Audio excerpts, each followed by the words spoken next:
For the Christian, what do? You say, oh, bro, wait. Can you read?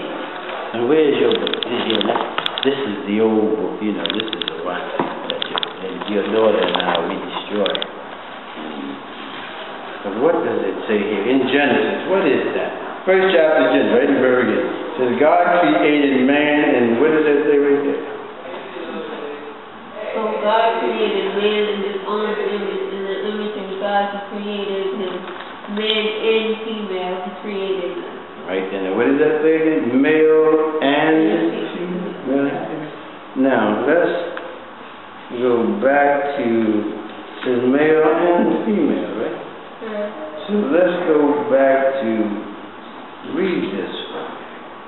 Now this book says, this book here, the geneticist says that life began in Africa with 12 tribes. The 13th tribe packed up and left, right? Right. So if that is true, there should be other verifications of that in history, right? Right. But this woman that we're leaving in Africa, the queen of these 12 tribes, is just that. What? What do we say? A queen. A queen of what? Mother Earth? Yes. How do we know? She's egg. She represents life, motherhood. And at that time, that's what we worship. Because that's what this book will say.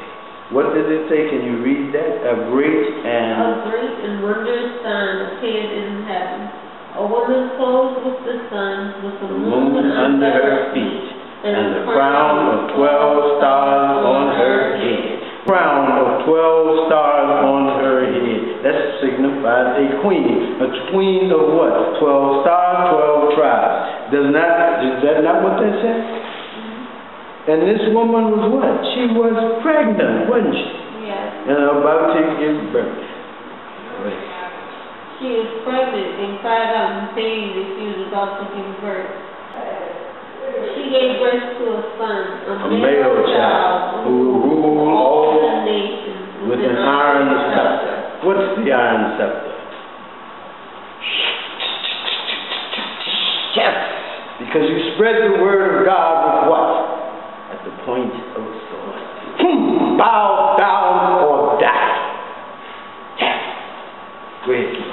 And her child snatched up to God. Snatched up to God and his breast.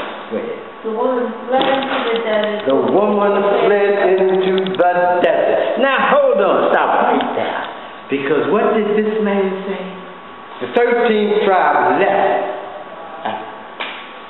into the desert. But the mother stayed. She sent her son into the desert.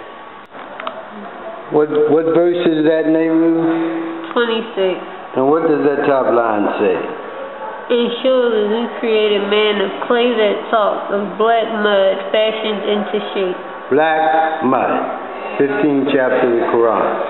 So you have the Quran saying that the first man was black.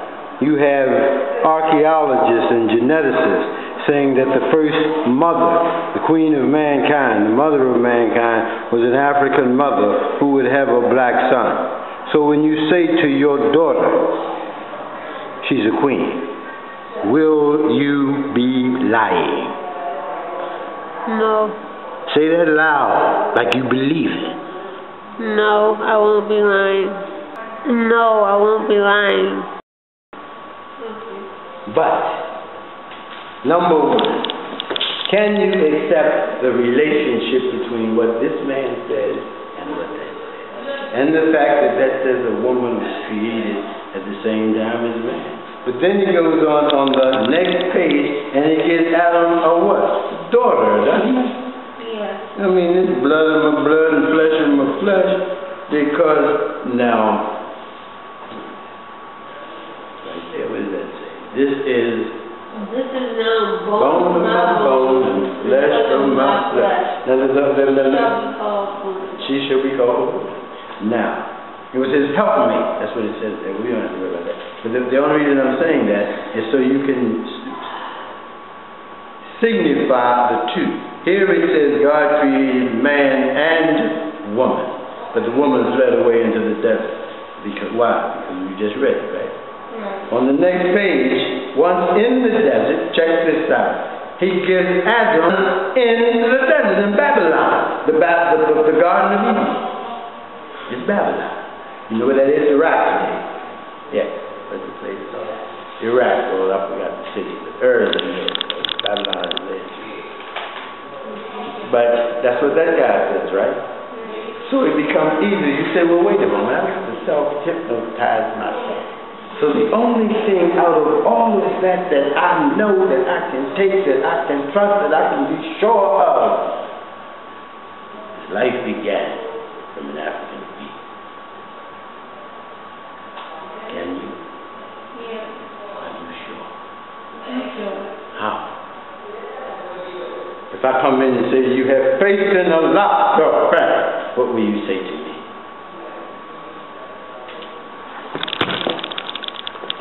Life began from an African feet. So where in that story is Allah? If I say Buddha, what will you say to me? Life began with an African queen. If I say Jesus, what will you say to me? Life began with an African queen. Life began with an African queen. Life began with an African queen.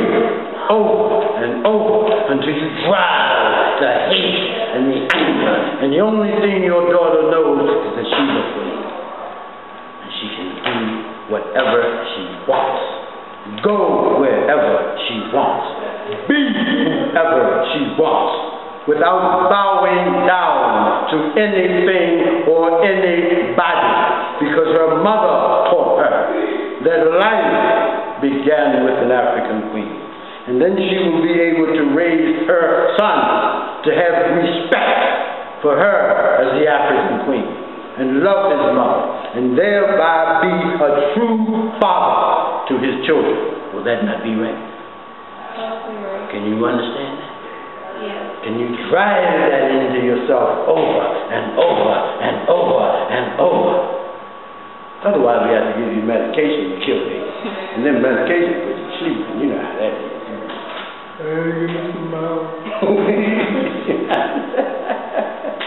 So you have to hypnotize yourself. But you have to hypnotize yourself with something that you know you can prove. You know you can believe in. Because you can't have faith in anything. You've proven that to yourself over and over and over. Right? Yeah. Okay. So tomorrow we'll begin hypnosis. That's the end. You can't. Now. I'm calling you. She looks just like you, doesn't she? Would you say she looks like Nehru, Kiki? Mm-hmm. It's just like her, doesn't she? I want to see the sister bad.